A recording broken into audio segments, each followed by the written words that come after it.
You are now listening to Out of the Blank.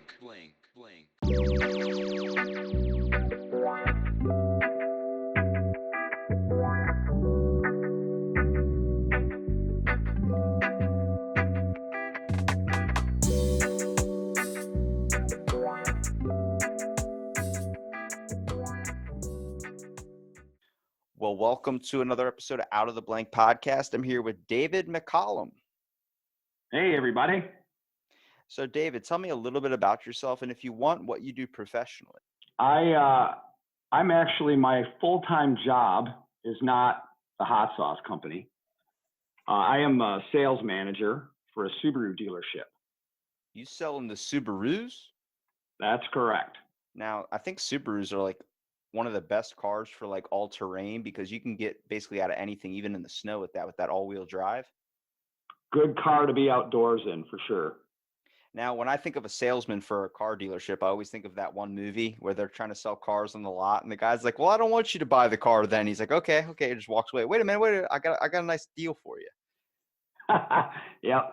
I'm sure car salesmen, they have a kind of a negative connotation no matter how anyone perceives them. They're not like that. You get paid off commission, right? Yeah, yep. That's how it goes. Does that make it like kind of difficult? Like, because this comes into the aspect of where you make your hot sauce as well as the fact is you have to be good at selling things. I mean, what did they say? Robin Williams always said like he could sell a ketchup popsicle to a woman in white gloves. Like you have to be kind of tricky, but also very, very like believable and very, very a good conversationalist, I would say. Yeah, I think sales these days is just being more authentic and being yourself and genuinely believing in what you're selling. So how do you typically try and sway a customer? If I'm coming up to you right now and I'm looking for a car, how would you typically find me one? I mean, I'd ask you a lot of questions about what you're looking for. It's more about what you want that what I'm trying to sell. You know what I mean? So I'd ask you a lot of questions and I'd try to point you in the direction to the car that fits you the best. Okay, but what types of questions are we talking about? Give me a run through here because I'm thinking first thing I'm going to come up to you and say is I'm looking for a car. It has to have heated seats. You're like, heated seats. I'm like, look, it gets cold in the winter and I like my cheeks to be warm. Yeah, man, that's a common thing, and that is a question. You know, what kind of accessories do you want on it? How many people are you going to be driving around? How many members do you have in your family? Are you carrying a lot of cargo? Do you want a big car with a lot of cargo space, or you want a little car that's gas efficient that you're just you're communicating back and forth to work in? So those kind of questions usually get us to where we want to make a recommendation on a vehicle. And then like for me, I would say like I want a two-seater car. Even though I have six kids, I just want to be able to stuff them in the back, like where the trunk is. That happens. People people do that, and again, you kind of have to say, I don't think that's. I understand what you want, but it may not fit best for what you need. So it's like that, and Subarus kind of sell themselves too. It's the brand sells itself, so we don't have to do a lot of work in that respect. Well, it's like a trustworthy car. Like, I mean, I got gifted I drive a Kia Soul. It's a little square kind of car, and sadly, it's the color of baby barf, I would say. Um, but like, it's interesting because my insurance company keeps calling me, or like the car dealership, and they're like, "There's been I guess, what is it when they bring in a recall on your car?" And I was wondering why, and it turns out that the year Kia that I have, a lot of them have exploded while driving. So like I have people warning me like, you need to go back, you need to turn in your car. I'm like, look, if it happens when I turn the heat on, it happens. Okay. I don't really have time to go all the way like 2 states over to a Kia dealership. Yeah, yeah, I hear you. And it's probably a very isolated thing. If the manufacturer sent out a recall notice, and they know how to fix it. And if they didn't and they knew about something like that, they would take the car back by their recommendation, not yours. Well, it's even like looking at any dealership in general, they're just difficult to deal with, at least in my experiences and what I've seen, like what we all get influenced by on TV. I mean, half the time it's like some dude that's like, I'm gonna sell you this car. It's like, but I don't want that car. It's like, but it's good. You're gonna be fast. You're gonna look, you know how badass you would look in that Ferrari? And the guy's like, I'm a grandpa. I have a bunch of little grandchildren that are over all the time. And you're like, oh, stuff them in the back. It's like, wait a minute. Hang on a second. And that's why it's interesting. And you mentioned before, like, kind of get a little bit of a bad rep on it too. But I think that's a lot of what gets played on like the sleazy salesman on TV, which is not true. I agree. I think over time, and not so much modern day, but back, 30 years ago, car salesmen gave themselves a bad reputation by doing that kind of thing. So, yeah, and it followed the industry, all the way to modern day, where people think that car salesmen are the bottom feeders of the job marketplace. I mean, the slimiest of the slimy, but it's not true.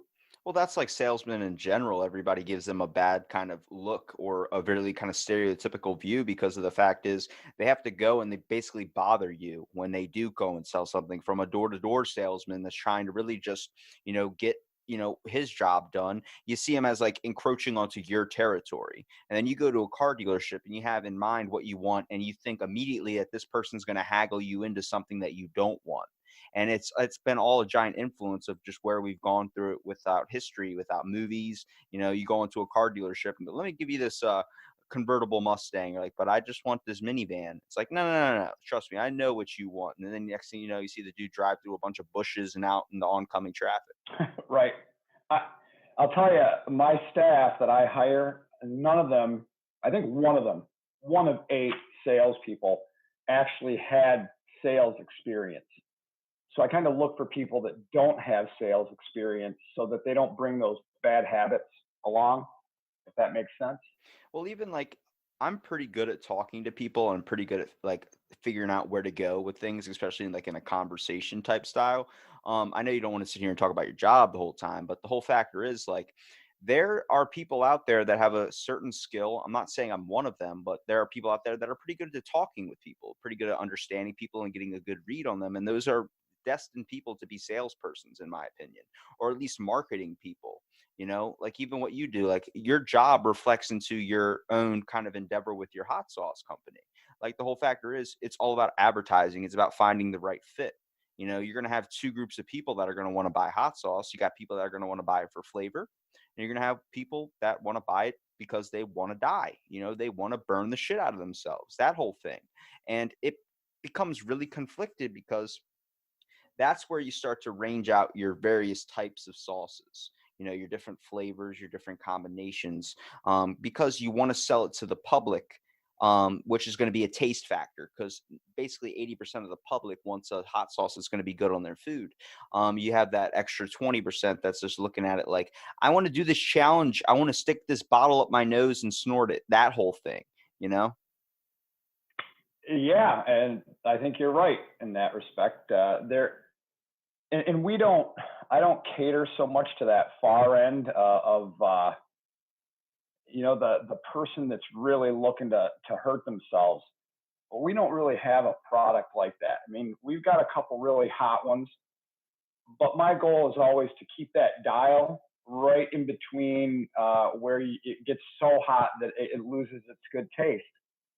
So that's kind of where we level off without getting it too hot. And some people they might try our hottest sauces and say, "Yeah, it's not hot enough for me." And I get it. We don't have a sauce for necessarily everybody, but we have one for most everyone. Well, even like the extreme sauces too, like ordering off Heatnist or something.com, getting like the last dab wasn't hot to me. But you know what's hot to me?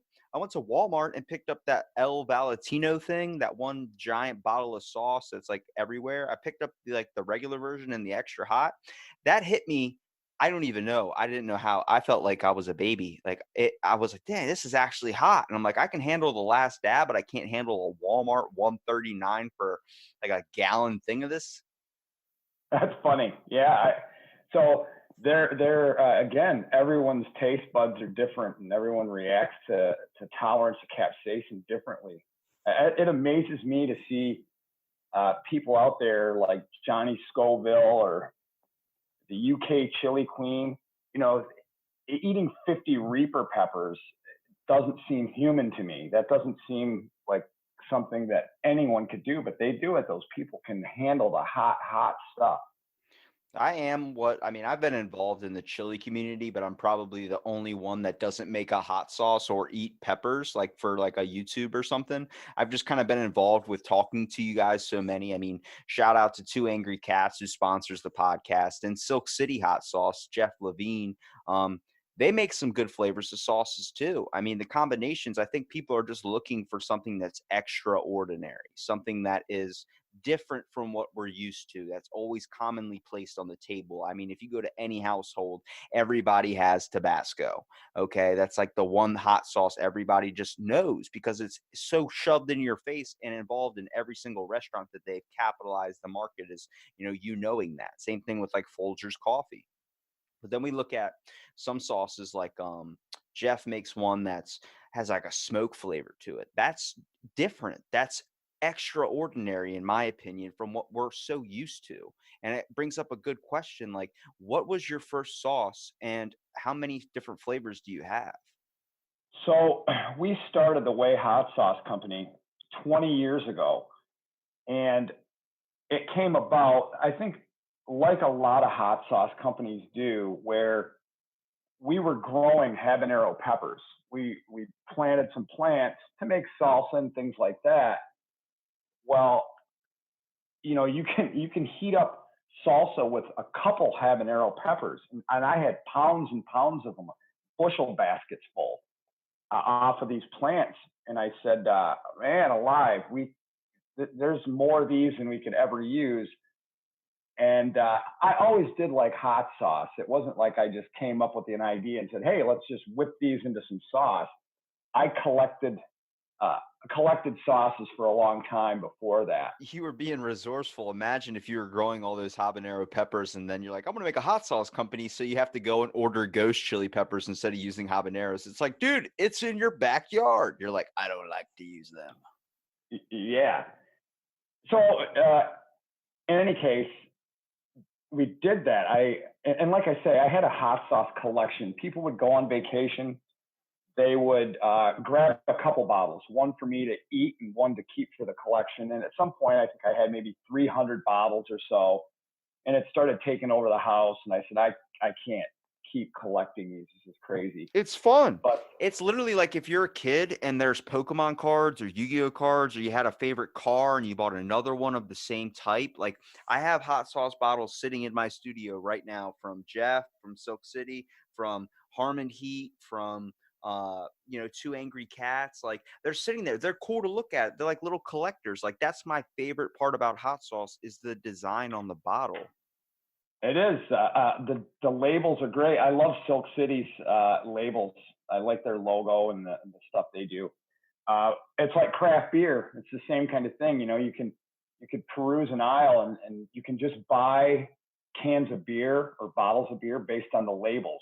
Skulls and reapers and crazy stuff. And you say, hey, I want to try this one. It might not taste good, but you buy it for the label. Yours is a little bit more different, I would say. I mean, just looking at it, I'm like, this isn't like a, to insult you or anything. It's actually a good thing. It's kind of basic because it reminds me of the stories of, I used to read Diary of a Wimpy Kid, like when I was in school. So immediately I saw that, I thought about that. Like I thought about the cartoon, like little sketch drawings in a book. And it was so interesting to me because there's nothing super flashy about it, but it's a good logo.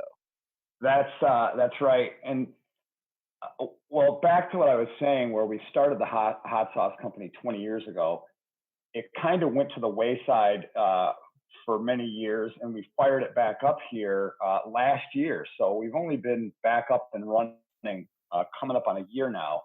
But I thought about redesigning that logo and how the label looked on the bottle, and I did tweak it a little bit. But when I ran it past people and compared it to the old one, everyone said, just keep it that way because it's simple. and it looks like a kid did it. It's got like a child's writing on it, and it looks like a kid drew that cartoon, and I would leave it that way. And I took their advice, and I have left it the original way. I mean, that's interesting too, because I think you're walking down an aisle right now. It's me and you. We're walking hand in hand. Okay. We're going to do this together. We're disobeying the 6 foot rule that's going on. Okay. We're going to walk hand in hand down the aisle, and we start looking at hot sauces. What's the first thing you start to notice about the hot sauce labels on every single bottle? Yeah, it's like I said. I think a lot of them are they're all attuned to death and destruction, fire, Exactly. brimstone, skulls. It's got to have something that makes you feel like you're in the pits of hell or something. Like you just walk Yeah, down Satan's spice cabinet or something. I'm like, come on now. Like we see skulls upon skulls, and like let's picture an 80-year-old woman walking down the aisle. Is she going to grab something that has a skull on it? Is a mother of 3 or 4 kids that are like maybe 10 or 11 years old going to grab a hot sauce that has skulls on it? No, they're going to look for something that's not super crazy and doesn't give their kid nightmares, you know? And that's what's interesting about your bottle, is because like I always talk about, like there's one that's kind of bland, but it's so bland that you have to pick it up and know that it's hot, just because it's like there's not a whole lot flashy going on, because you let your sauce speak for itself. But it's also something a kid's going to see, and he's going to be like, whoa, what's this? And they're going to grab it, and they're going to look at that logo. I mean, he's got a lazy eye, I would say. It's pretty interesting. all right. Well, hopefully a kid wouldn't get a hold of something like Love at First Sting, which is Trinidad Maruga scorpion sauce, because it might put the hurt on them. I But was that kid, David. understood, yeah. I was that kid. They'd be like, "Don't eat that." I'm like, "What? I've already drank the whole bottle." You're like, "You're gonna be in a world of hurt." I'm like, "Let's do this thing." That's my kind of kid. It's literally like when your parents say, like, "Be careful when you drink a Slurpee," and you're like, "Okay, yeah, sure." And then you drink, you're like brain freeze, and then like you're pounding your head basically for it to go away. And then like when it's over, you're like, "Man, wow, that was the most pain I've ever experienced in my life." And then you go right back to doing it right again. You got another brain freeze. That's right. Yeah. Yeah. That's how capsaicin works. I think a lot of people are always going after that. It's like cocaine, that first high you ever got. They say you always chase that, trying to recreate it. But your tolerance goes up. So it's tough to ever get there again. Yeah. It's strange too. Like you see people eat pepper challenges, and I kind of want to ask you, what's your best hot sauce experience? Like whether it was a certain memory that sticks out into your head. I don't know. Probably as as recently as the past year, when I've put together Love It First Sting or Grim Ripper sauce, and tried it for myself. Taking a full spoonful and just thought, oh, holy mackerel, this is going to the other side. Like it's like an out of body experience. It's that next dimension sauce, I would say. That Correct. that really makes me want to try that. Because all right, so what flavors exactly are we talking about here? You say love at first sting, so immediately like when you read off your flavors here, I want to hear them all. I'm gonna I want you to kind of let me answer what I think is in it, and then tell me what the ingredients are. So you say love at first sting. Immediately, I think you added honey to it because of a bee, and maybe like some cherries, because cherries usually are associated with like love, when you get that Valentine's Day chocolate or something. So Love It First Sting, the logo, the little character is holding a scorpion. So the pepper used in that sauce is a Trinidad Maruga scorpion pepper. Maybe not quite as hot as a Reaper, but plenty hot. And that sauce has got garlic in it. Um, it's got red bell pepper.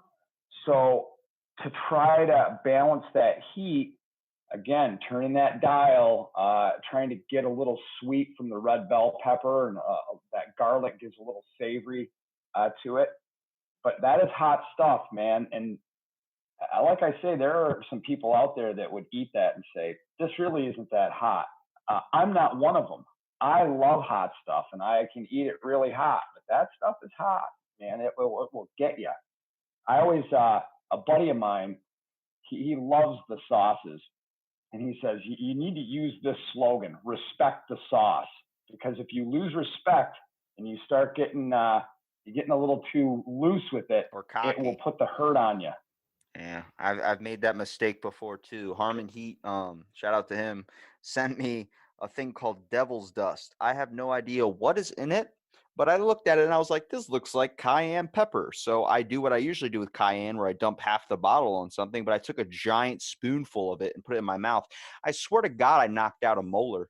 Like, it hit me that hard. Like, I was like, oh, whoa. Like, you could feel it Yeah, burning the lining of your throat, working its way down to your digestive tract. I mean, it's good if you want to do a cleanse, but I don't recommend it. that's funny. That is, yeah, that's how it goes. Well, where did you come up with the idea for Love at First Sting? Like, just besides the ingredients that you put into it, but like, where did you get the idea for the ingredients? Like, were you walking around, the produce aisle and started thinking of what would go together well?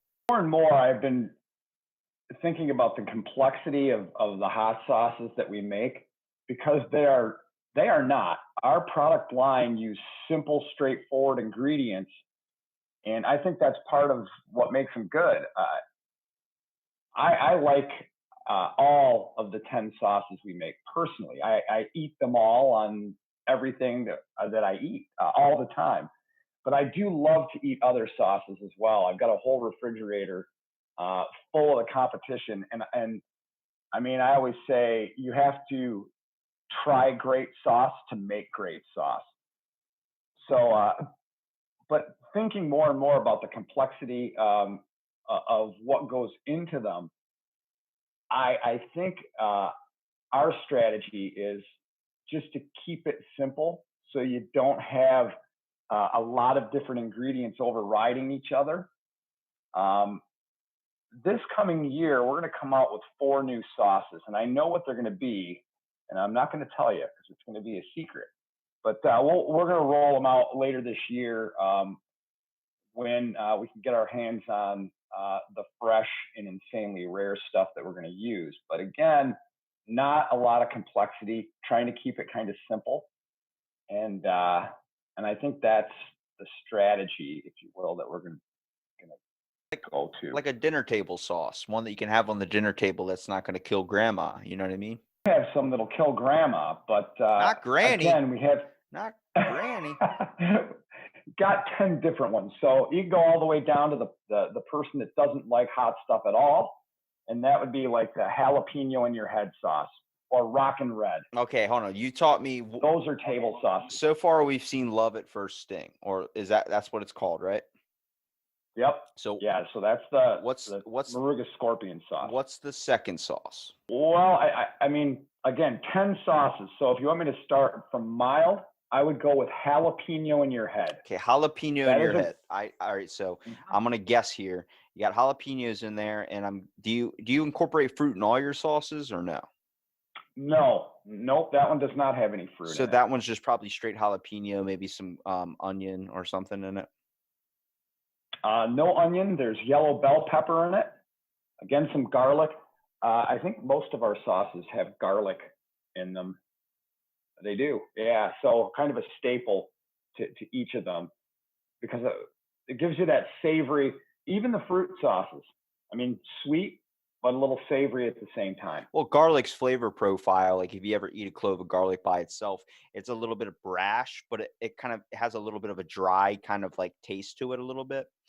There's a good flavor there, but it's very, very kind of like brash and dry. So that incorporating into a hot sauce really hits it with that heat flavor, makes it a little bit dry. I mean, when you do a hot sauce, if it feels like you're drinking like soup or something, like a watered down sauce like Tabasco is. But if you have a really good hot sauce, it should have that like you can feel the heat factor to it, which comes from that dryness.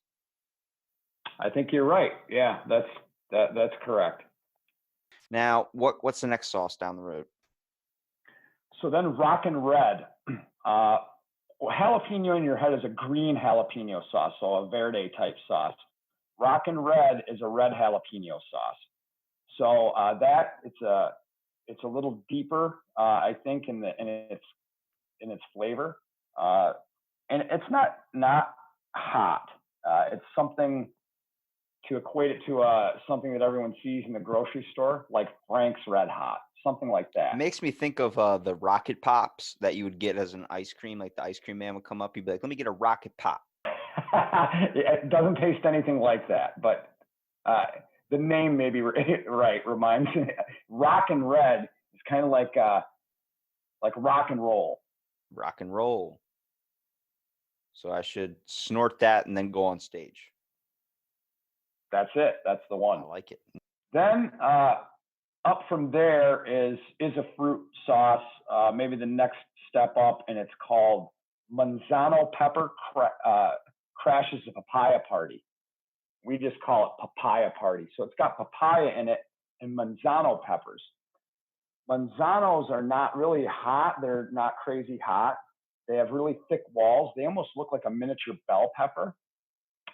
Maybe heat like a jalapeno, but really juicy. A lot of when you grind a manzano, you get a lot out of it because of the thick walls to it. But they've got some crazy. I only mention hot sauces that I like on this podcast that I like and I consume myself because I would never tell anybody a sauce that's good if I've never tried it, which I really like about like what you're talking about. Like you try all your own sauces and everything.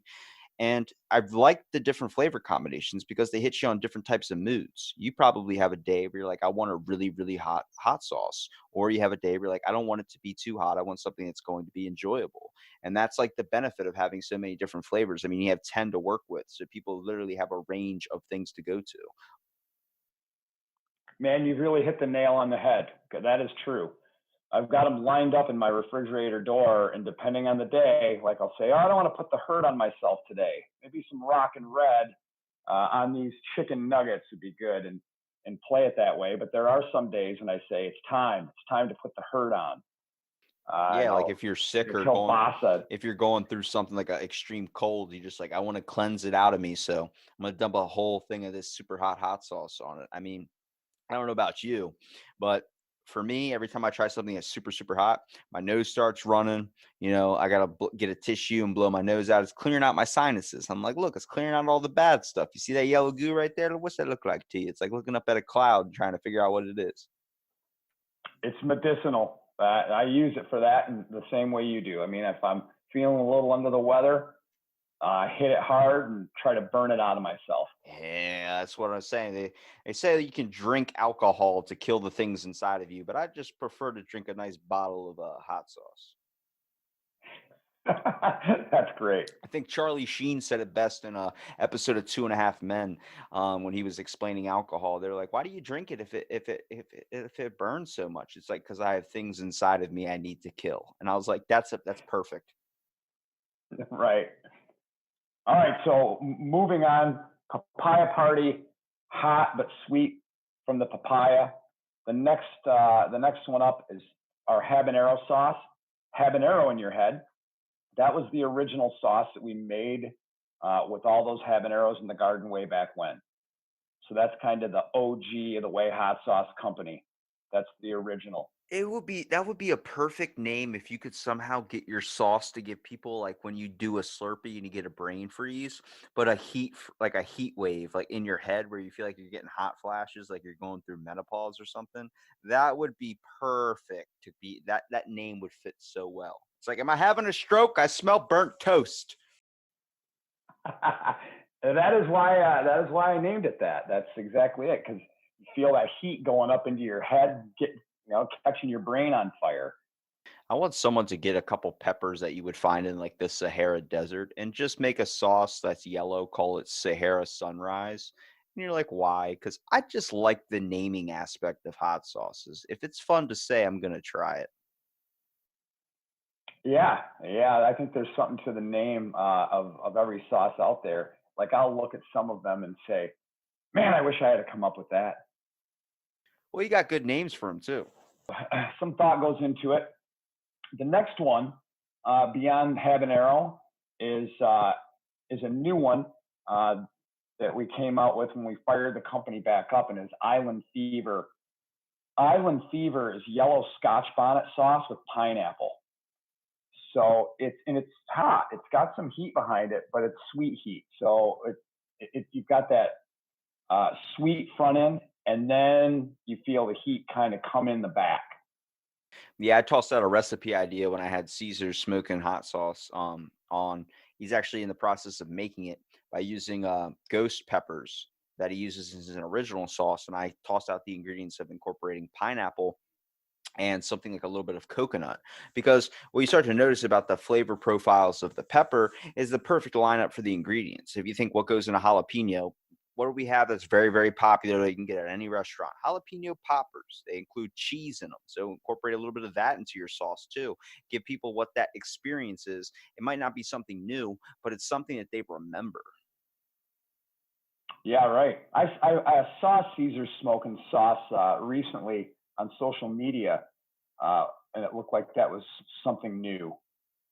It's always, well, he's done the same recipe for 15 something years and he hasn't thought of another flavor. So he's been trying to think of a new one. And me and him been brainstorming. I mean, I love it because like I'm too lazy to make hot sauce myself, but I always have that inner fat kid that's looking for ideas of what to make and what to throw together because you just got to understand how food works. I mean, I studied nutrition for a while and I'm just looking at everything and trying to think of what goes together well and what doesn't go together well. Because sometimes those things that you would think that don't go together well really do. Yeah, I think there's something to that for sure. A lot of unlikely pairings come up from things like that that you would never you'd never think they would go together. Now, do you get a heat wave or do you get hit in the middle of the night with like something like this of inspiration to create a new sauce, or does it randomly just kind of come to you, or have you been kind of thinking it over in your head a while?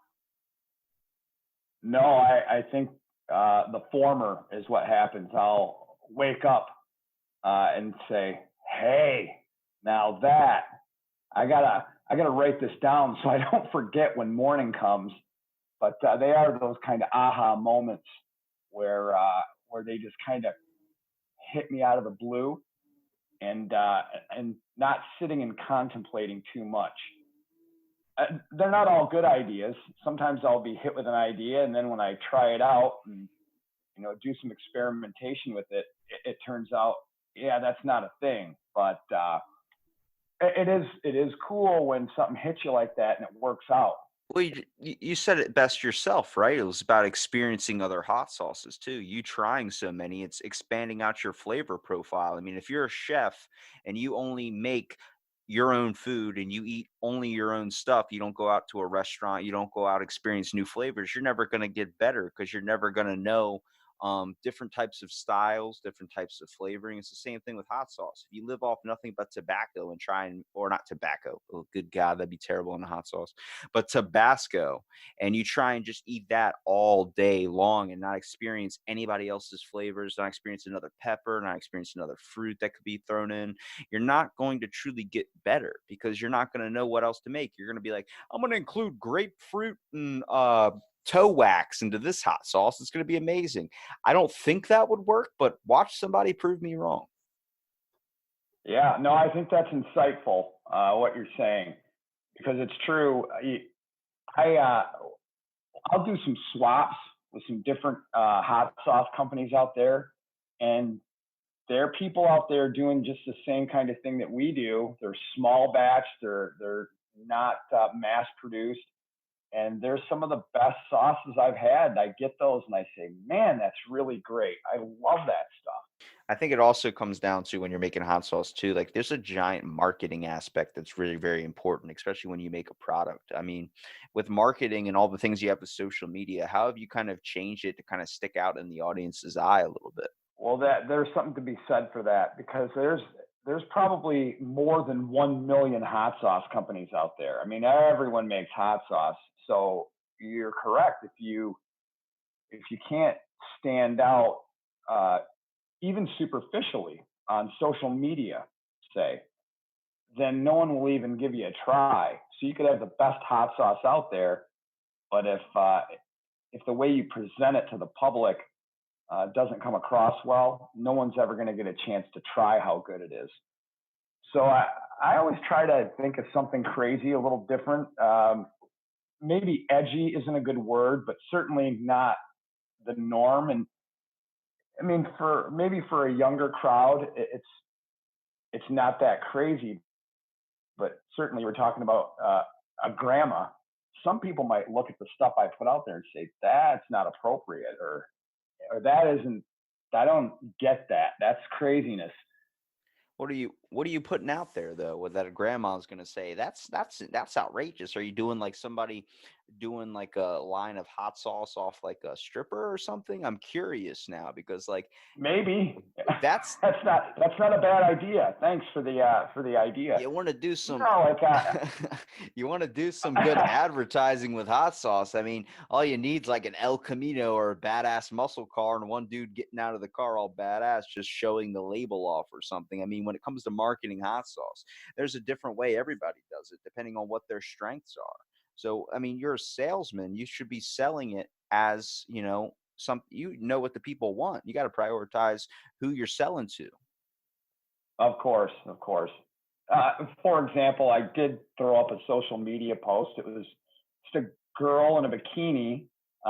You couldn't see her face. It was just a body shot, and I said gratuitous bathing suit or swimsuit shot. But I don't think I got a lot of good feedback about that. I mean, people say like, I don't know if they said it to me, but they're probably thinking, well, you're a misogynist womanizer, and I'm not. It's just See, it's comedy. can Comedy. It's that's the problem because I'm a big comedy fan and I'm really sick and tired of people that really think it's an attack on them, like a feminist thing or something. I'm like, we're just people and a joke is meant to be a joke. I mean, if you look at comedy nowadays, it's just comedians making fun of themselves because it's too scary to make fun of an audience member, but it's safe to make fun of yourself and say you have like a small dick or you have this wrong with you or oh, one time I did this, and it's self-deprecating comedy, which is what it is now. But like even making like if you're selling a hot sauce, if you put Kate Upton eating that hot sauce or whatever or putting it on something, it's the whole reason why I bought Hot Pockets so much. She was in a Hot Pocket commercial, and I swear to God, I bought that thing religiously. yeah. There's a lot of truth to that.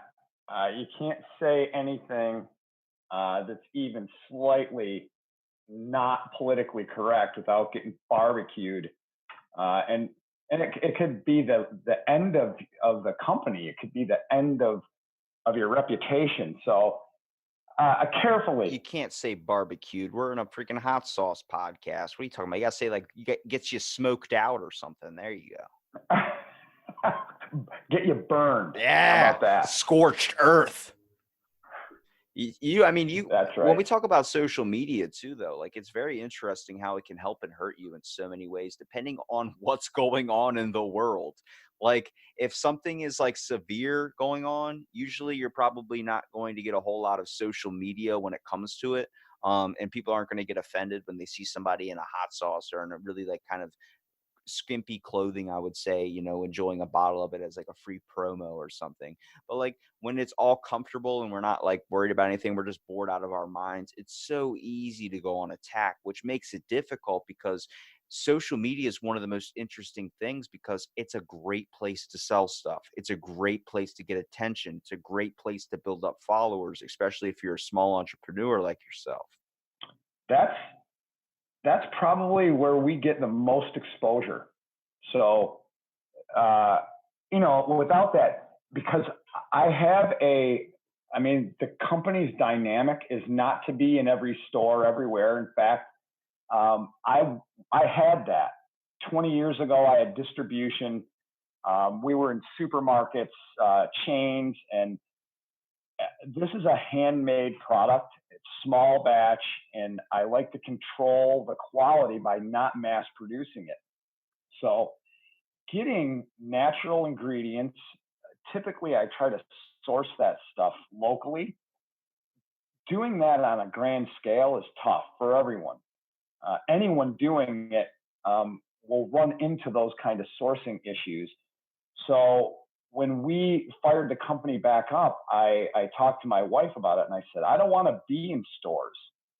Uh, I want to market it through our own website. We could put it on Amazon, but I don't want to be in stores. And part of it is a store, when you sit down with a buyer for a store, they say, we'll take it. We'll put it on our shelves. We want it. And we'll buy 300 cases uh, 12 bottles in a case right out of the gate. And you think, man, this is great, until they say, we'll pay you 50 cents a bottle for it. Now, that isn't great. Someone wants to, because they're going to resell it and they've got to make money doing it. So that might be an exaggeration, 50 cents a bottle, but certainly they, what they will try to buy it from you for, maybe less than what you have in it. And that's not making money. That's not, I make hot sauce because it's a passion and I love it. And making money But I of it's a don't, benefit to it too. I mean, of course, would you say the problem is the whole money making aspect in hot sauce? Obviously, it's not going to be like, even after a long time, it's not going to be something that you're going to be doing it because, you're making bank off of it just because of the way the world works. People are more interested in like different things, you know what I mean, when it comes to like technology or something. But like you see the same crap in the most obvious way of marketing, which I always kind of recommend too, because it's just a simple, easy answer and it's a template that no one ever wants to work off something a little bit different. That's finding like if I was making hot sauce, first thing I would do is I'd look up sauce reviewers. I'd look up popular people in the hot sauce eye and I'd send them a bottle. But that doesn't benefit you if you're doing that to people, which I'm pretty sure you've probably sent people bottles to try for free to get some exposure. I see it on everybody's hot sauce page. They have a story or something that's like somebody trying their hot sauce. So everybody know like this guy likes it, you should buy it. But you don't really see a lot of sale increase from that, only because people just I don't know what it is. It's very hard for people to buy a product online because they can go to a store and get one kind of the same a little bit easier. But it's not the same though. It's a different flavor profile. I can't get Two Angry Cats hot sauce on in a store where I live. I can't get Silk City's hot sauce in a store where I live.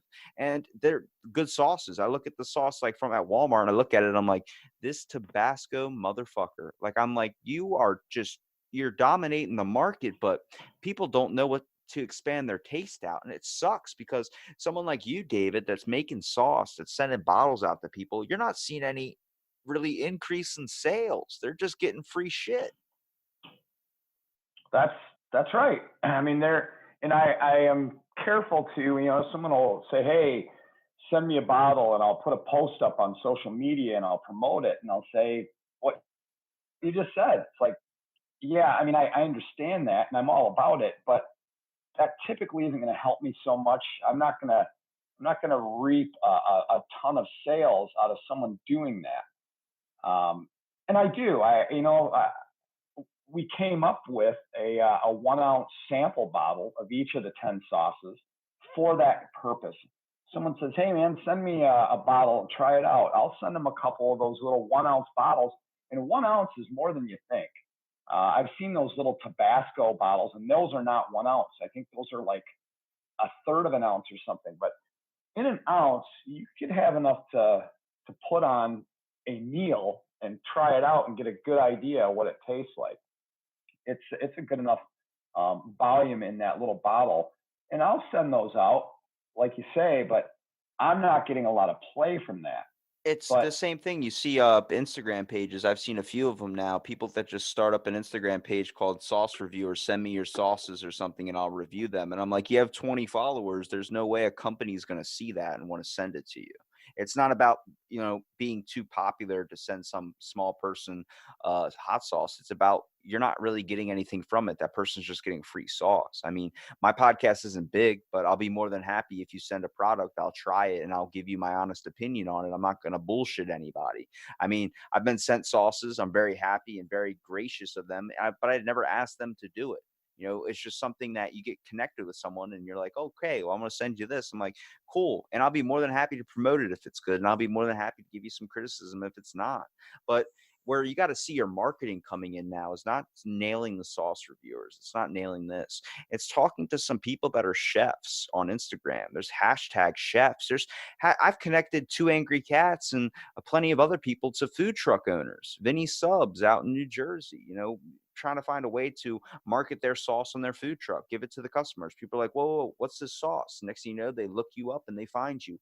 That's a better chance of you getting attention rather than, trying to get some dude putting up sauce reviews on it. Because what does Instagram really do for people? is we scroll through it on our phones and double tap a picture that looks pretty. That's it. There is nothing where you're reading the description of it. It's just, oh, cool post, double click or double tap, and then scroll on through. And it makes it difficult, especially when you're a business owner. I mean, it's a great marketing tool to get, it out there when it comes to pictures and videos. But does anybody really look up the actual product? Well, the analytics show it's a very, very small percent. Yeah, right. And I will back you up on what you're saying in that some of the best play that I've gotten is from someone that actually bought hot sauce from me. They didn't ask for a free bottle. They placed an order. They bought some bottles. And these guys are good out there. There's a guy out there, Jim Logreco, buys some I sauce tried to get bottles. him on the podcast at one point. Man, that guy, his picture, the food he makes looks like it should be in a food magazine. And those pictures with a bottle of my hot sauce sitting there, all of a sudden I will see a spike in sales. It's not a reviewer. It's an actual guy saying, I made this, I used this, here it is, and presenting it in a way that it looks like it should be in a food magazine. I mean, that's where we get a lot of recognition from that. And I will be happy then to send that guy something else. Say, hey man, you bought this bottle. Let me send you another bottle of this and try this out. I'm more than happy to do that. Yeah, I mean, if you took a picture of Leonardo DiCaprio and had your sauce in there, you're immediately getting a lot of people buying your hot sauce. I mean, and Yeah. if you had Matthew McConaughey or something trying your hot sauce, all right, all right, all right. Like if you had Yeah. that all happen, you would spark up in popularity. But like, even I get sent sauces or something, and I will promote, I will do this. I just tell them like I'm not big. Not at all, but I swear to you, what makes me want to buy a product or what makes me want to go after something is when I realize the person that's making it is human. And what I mean by human is relatable, not too big for their ego.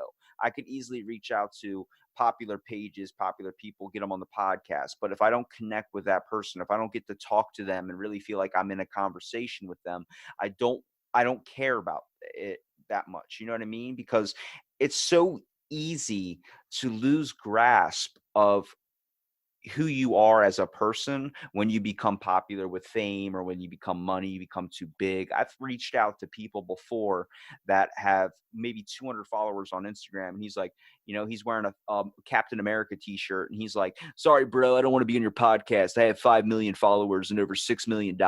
Thanks again, though. And I'm like, hang on a second. You just sent a picture of yourself eating a Hot Pocket. Like, I don't think you have $6 million for sure, but it's that inflated ego. You think you're better than people. I tell people, you don't have to send me your degrees. You don't have to send me anything. I get them sent all the time to be a guest or something. I'm like, let's just have a conversation. I mean, I usually try and talk to people that are above the age of 18 just because for legal issues when it comes to using your voice or something on here. But, John Rogers, I had his dad on the podcast and then I had him on. He was just a recent episode. And we're just talking about life, man. It's so simple to have a conversation. You don't need a degree for it. I mean, I'm very happy that you responded and we had this conversation here. I'm happy that you reached out and I got to know somebody that I like, a good guy. I can tell you're not about yourself. You can find that out 5 minutes into a conversation, you know, and that's what makes me trust a product. That's what makes me promote it. I don't care if, even if I don't like it, I know the person, he's a good dude. And that's what should be promoted out in the world is that there's good people out there making something that a lot of people aren't seeing because they're so used to buying the same factory or main produced thing that gets in everybody's way. Well, I appreciate you reaching out to have me on because that is right. A lot of people don't know who I am, who my wife and I are, and that we're behind the Way Hot Sauce Company at all. So it's a great opportunity that you've given for me to have my voice heard and let people know who we are.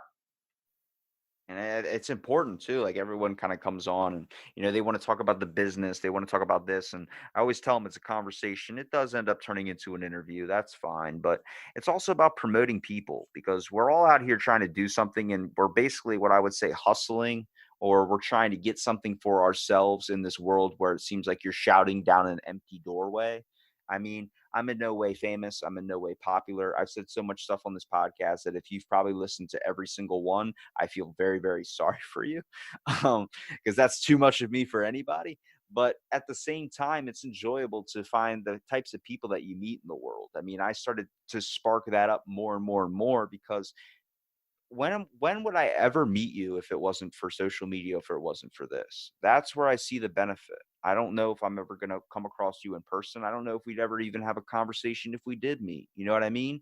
So many times nowadays, people just want to go on autopilot and do their own thing. And this thing has changed me, much like your hot sauce has changed you.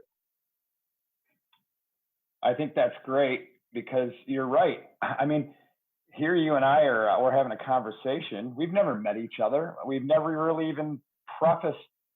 We've done no pre-groundwork to this conversation. So, but I'm talking to you like I've known you for a long time, and I don't. We wouldn't probably never run into each other in person. So it is a great place to do it. And I will tell you, I'm a fan of the podcast. You had asked me, have I ever listened to it? And I have. I do. So you're doing an excellent thing. I love it. I really appreciate that, man, too, because I mean, it's crazy to see where it goes. It's crazy to see, like, I've talked to so many hot sauce people out there, and I've reached out to some big guys in the chili community too. But what's most interesting about it is the fact is it's so beneficial to see everybody kind of working together, more of a community aspect, which is like a good thing to bring up when we're talking about selling hot sauce. Jeff, what he does is he goes to conventions, he goes to things that he enjoys and tries to market it there too, set up a little table or stand. It's the same thing you should be doing. You should be going out and setting up something, getting involved in community events. I mean, it's the whole reason my uncle owns a tattoo shop. And he goes on giant community organization bike runs for cancer, all these other types of things. And he just says, yeah, this is my shop. Check it out if you want. It's that simple. It's no shoving it in your face, trying to sell like, let me sell you this. Let me sell you that. Let me say, no. It's the easiest way is just to tell people, like I tell people when I'm on a podcast or I'm guesting somewhere, it's out of the blank. Look it up. That's how I promote myself, because if you truly care and you actually want to listen to it, you'll look it up. Yeah, that's right. And I will tell you, we do things like that. We do go set a little table up. We go to some farm markets and that. But there's something to what you're saying. I've got a buddy who's a farmer, and he was telling me how cutthroat the farming community is. And I said, I thought farmers loved each other. And he said, no. I get calls, saying, are you organic? You can't say you're organic, growing organic vegetables unless you're FDA approved, and we're going to turn you in. And he said, well, I am. I have an application pending with the Department of Agriculture, not the FDA. But I said, that's the craziest thing, because hot sauce people and pepperheads, it's the opposite. They fall all over themselves to help each other out, giving each other ideas. And I love that. And that's just what I've talked about before is kind of, it's the start of this. It's the start of this hashtag. It's the start. The pepper community, what the barbecue community, which there are some people in the barbecue community that don't like other people. That's just how it works. These certain hashtags, whether it's ice community, whatever you want to talk about that I've been involved with, the food community, whatever, it's very, very in the new stages. I would say it's not like super, super huge. Like if you look towards a hashtag like podcasting, if you look towards a hashtag like bodybuilding, any of these giant things that are huge that have been involved and been so filled up for so long, there's a lot of hate there. There's a lot of competition. It's what happens when community gets too big.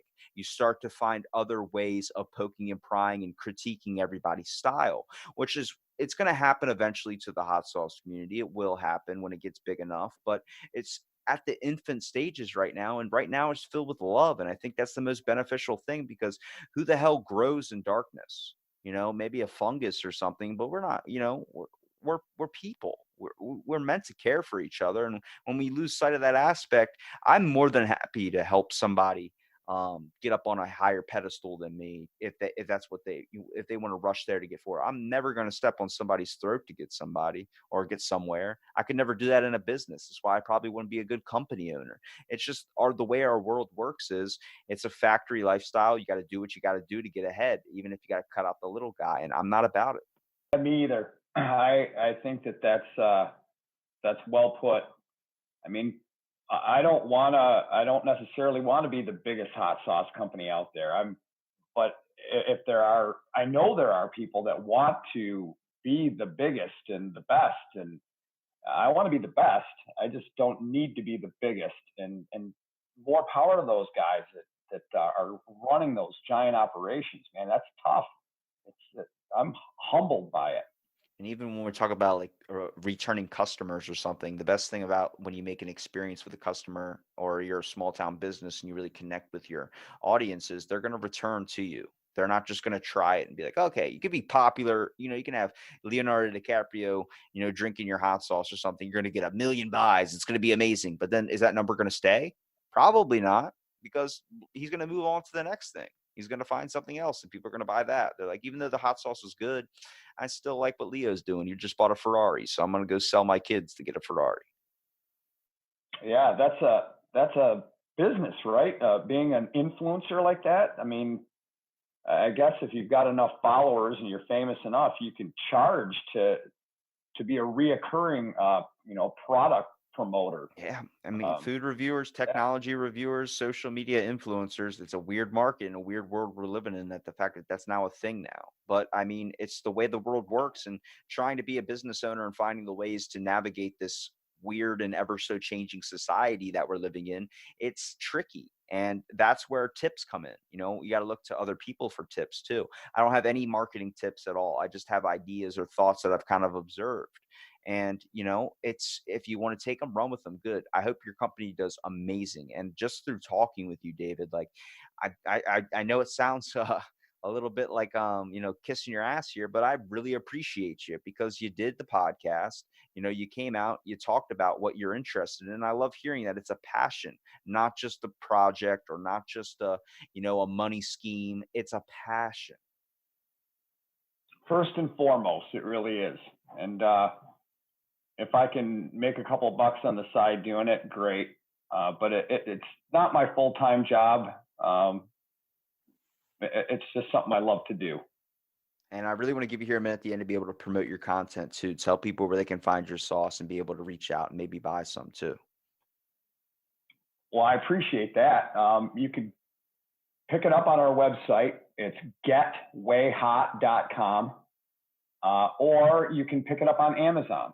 It's available on Amazon, and those two places are the main avenues to get your hands on it.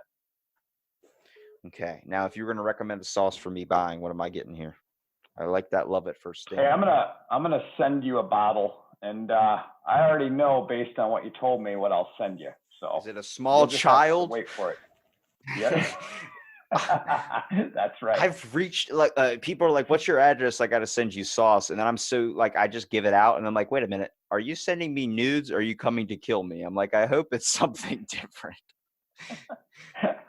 Yeah. Just text me over your address and I will, that bottle will be on its way. Right on, man. I appreciate it. And thank you so much for listening to this episode of Out of the Blank podcast. And if everyone listening, check out David's site, check out his page, check out his sauces. I mean, because who doesn't like a little spice to their life?